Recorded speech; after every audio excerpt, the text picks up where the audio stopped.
Hello and welcome back to Fanboys of Gaming News Podcast. I'm Michael. I'm Justin. And today, we got some pretty good stuff. We got Mortal Kombat X and its last gen problems. We got a new controller from Razer. And Nintendo's new Amiibo. And Microsoft talking about some rumors on potential console spin-offs. Yeah, we'll talk about Microsoft first. Because we all know how picky they are with the Xbox One and how they can't stand people making stuff for it. Yeah. That's not from Xbox. Or not sponsored by Xbox.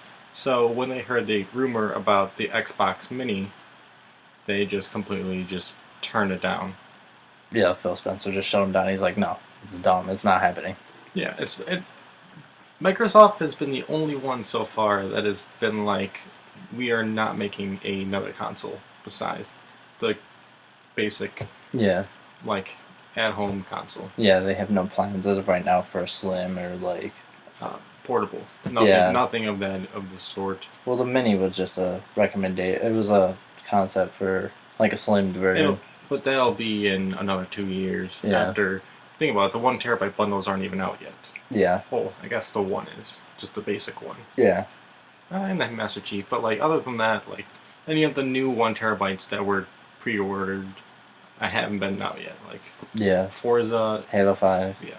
I think the Gears one just came out today or yesterday, one of the two. But it was just a a regular console with the Gears game. It was a skin console. Was it? It was red. Huh. I didn't see that one. I usually keep up pretty good with that. I'll have to check it out. It probably looked pretty sweet. Oh yeah. But yeah, we all know Xbox. Microsoft. Sorry, they're not the biggest in making other consoles. They like to stick to their basic games and their one console and just making it better. Yeah. So, I mean, maybe later on in the future we'll see a slimmed down version or up spec stuff like that, like we did with the Xbox Slim and the Elite. So, but it's on to the next thing. Shovel Knight. There's 2 things for Shovel Knight. Oh yes, 2 things. First thing is that he is now a small little plastic character with a microchip in him. Yep, he's an Amiibo now. Nintendo decided to make him an Amiibo. I'm not quite sure how that works out with the developer, payments and stuff like that. I'm sure they just kind of give him a lump sum or whatever. It's probably a beginning and then every 20%. Or yeah, 10%, or something like that. Well, knowing Nintendo, it's probably 5, and then you got here's 100,000 for the beginning. Yeah. But it's interesting because it's the first non-Nintendo owned property to be an Amiibo. One thing I'm really curious about is he just going to be used for just basic Shovel Knight, or will you be able to use him eventually, and let's say Smash puts him in as a DLC character? Mm-hmm. Will he be considered that since he isn't only in Smash? I mean, only in Nintendo? I guess Street Fighter, Ryu was in there. Mm-hmm. If I remember correctly, as a DLC character. Is it going to be like that? It's the general way the Amiibos work. So I mean, I guess the Amiibos have their own separate leveling system and customizations and stuff like that that's programmed into them. So I mean, maybe not. I don't know. Certain games I don't see. Besides the thing that with the Amiibos though is that people buy these as desktop pieces or collectibles. More people buy them just to collect them than I actually think use them. Oh yeah, pop figures. Yeah. Exactly. I know a lot of people who've gone and bought an Amiibo and will use it and then put it back in their box just to be well, I just want to see how it worked. Yeah. Or they'll return it and get a new one. Yeah, and just get the same one, yeah. But I think the thing with the Amiibos is that they come up with different concepts for them and make them really cool. There's a gold Mario one. Or like you said, the yarn Yoshi is actually made out of yarn. You know what's interesting? They're making a larger yarn one. Yoshi? Yeah. That one's already, I believe, this big. The comparison was that this Yoshi was, say, this big, and the other one was, this big. Oh, dang. So, realistically, it'll probably be, this big of an Amiibo. Yeah. It would be a giant Amiibo. I think it's going to be pop figures where it's a 3-inch and then a 6-inch, which is still pretty big. I mean, obviously, you probably won't It'll come with a separate thing you can probably take out of them or something like that to use on your Wii controller or 3DS. Well, I think that's more for a collectible thing, personally. I mean, sure, Nintendo's not going to make an Amiibo that you can't use. That'd just be dumb. But I mean, most people probably won't use them. Yeah, but most people don't use them just because they're cool. They're cool to have. Especially if it's fabric, that'll get destroyed very easily. It's made out of yarn. Yeah. So, I mean, I like that one the best, honestly. I think that one looks the coolest because it's not just a piece of plastic. Not saying that all the other ones aren't cool. They position them and make them look awesome. Like, some of my favorites have been like Pit and that, where they're like mid-flight and like it looks like they're already about to do their special move and smashing that. I think that's really sweet. Yeah. And another thing on Shovel Knight before we get carried away is the new DLC that was just released at PAX and showing a little bit about it. You play as, I can't remember what knight it is, but it looks like the old doctor with the like creepy a witch doctor beak mask. Mm-hmm. I haven't played Shovel Knight, but I've watched a lot of people play it. And what it looks like, it's like just the same concept, but you play as a different character.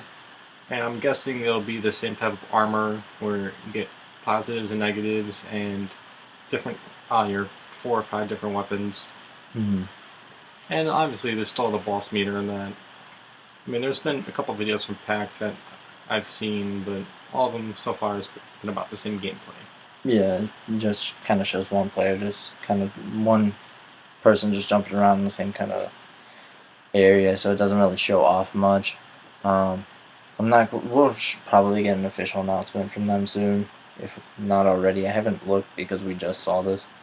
So, but we'll take it in a greater depth. I'm sure if you look it up, you can find an official trailer for it. If not, find more detail about it. Mm. But it looks interesting. I still haven't got my hands on Shovel Knight because it just got buried in all the other stuff I want to play. That and it just recently came out on PlayStation, I don't know, Wii. And then my 3DS has just kind of been sitting there collecting dust. I forget I even have it. Yeah, I mean, I hear it. I turned my 3DS in for an Xbox One, so it's like the only portable I have now is the Vita, and I usually only use that for Freedom Wars and Sly Cooper. Yeah. And it's like, I have a lot of cool games for it, but it's just like, I don't have time. Yeah, I don't have time. I just got a whole bunch of other stuff I want to play. On the Xbox One note, there is a new Razer controller, which said just released at PAX 2. Yeah, it just got announced at PAX. Razer, from what it looks like, is a wired controller, which isn't necessarily a bad thing. Some people prefer wire over. I prefer wire over cordless when it comes to Xbox, anyways, because I hate running through batteries, so I always end up buying rechargeables. I'd rather just have a wired one so I don't have to go buy batteries. I wish my PlayStation, I wish they just made a wired one. That'd be awesome because my battery dies in like 3 hours. It's just kind of useless. I mean, all these controllers nowadays, like, I have one right here. They're all wired capable, which is really nice. So it's like, no matter what, you can still use a wire. Yeah. Obviously, you have to get a separate wire to use for it. But like, controllers nowadays that are just basically wired no matter what, those are always a little bit nicer, because then like the back's a little bit different. It's a little bit lighter. It's molded, like there's no battery casing you need, and on top of that, like they can usually put something special in. Like the Razer one has 4 buttons on the bottom, which you said they're probably going to be some type of like hot wire or hotkeys, or like maybe reprogrammable buttons. From what I can see, it looks like a mute button, audio up, audio down, and the other one looks kind of like a skull. So probably headset buttons, or possibly a home button besides the Xbox button. Yeah. That might just be a light now, and they say, oh, we're gonna move it down here, so it's not like that's true. That might be a different home button instead of it just being the actual Xbox logo. I didn't think about that. We'll post a picture of it either in the thumbnail or I'll edit it in or something like that. But it's got the thumb pads look like almost like a snakeskin rubber, and the palm pads on the side are also rubberized, which is a nice touch because that'll give you a nice good grip if you got sweaty palms. And they are removable. Yes. If you don't want them, which is nice. They're optional. the reason Razer made this controller is I'm trying to think of the right word. It's to compete with Microsoft's Elite controller. Competition. Yeah, it's a competitive controller. It's meant for, people that like to go to competitions or just play, up their game a little bit more maybe. Other than reflex and things like that, you can remove the triggers. Right. You can change out the thumb pads. I'm not quite sure if you can change out the thumb pads. I know you can change out the palm pads.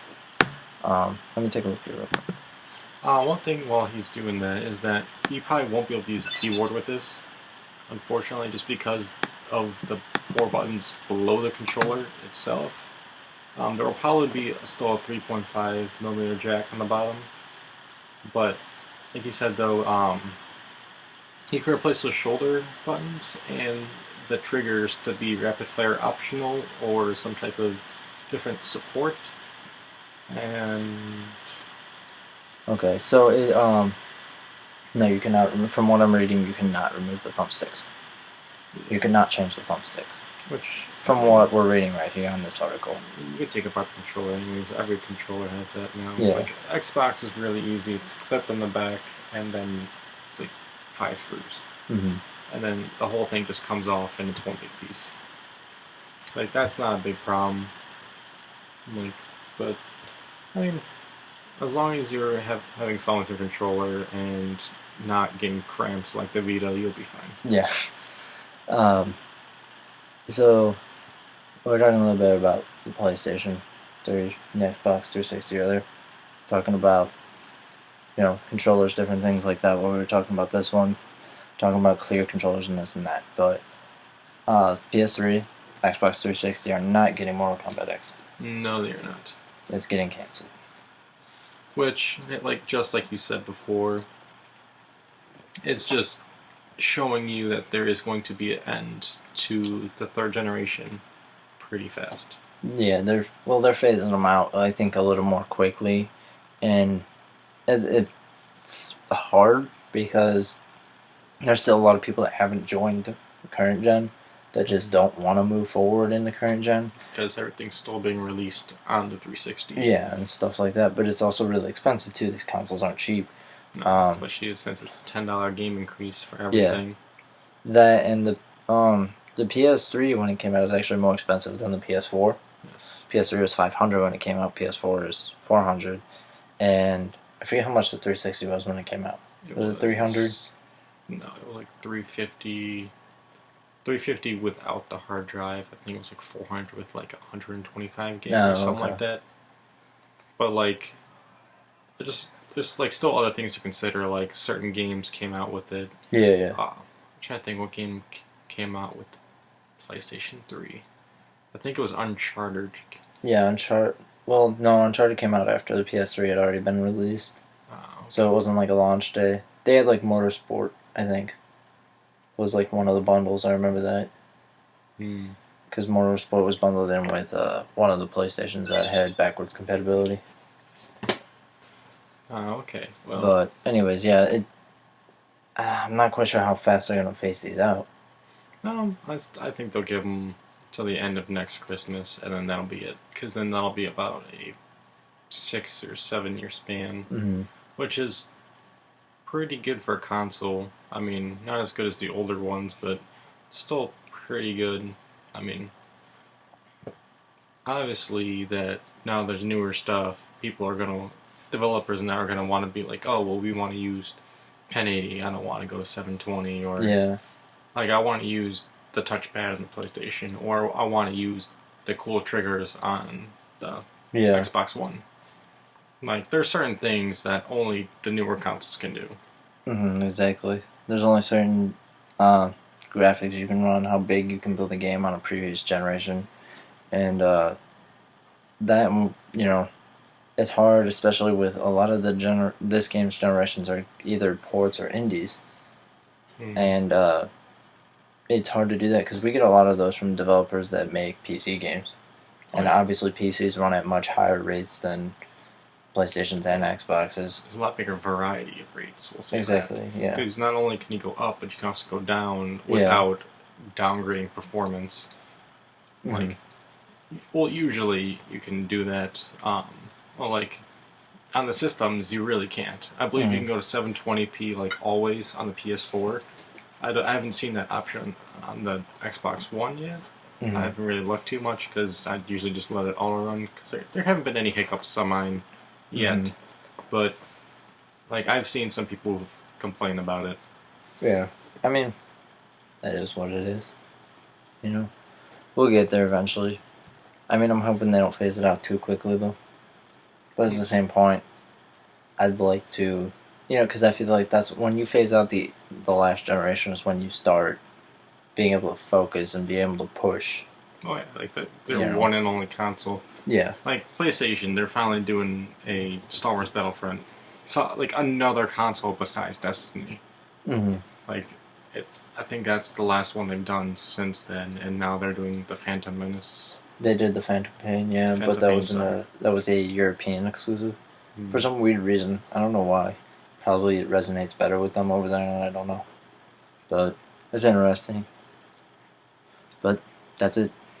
That's it for this one. Okay. Well, thank you for joining us today. I'm Justin. I'm Michael. And check us out on Fanboys of Gaming on Facebook, fanboysgaming.com, and for our gaming news, come back, subscribe, hit the like button if you like something, comment if you didn't like it, or thumbs down, one of the two, and see you next time. We'll see you in the next one.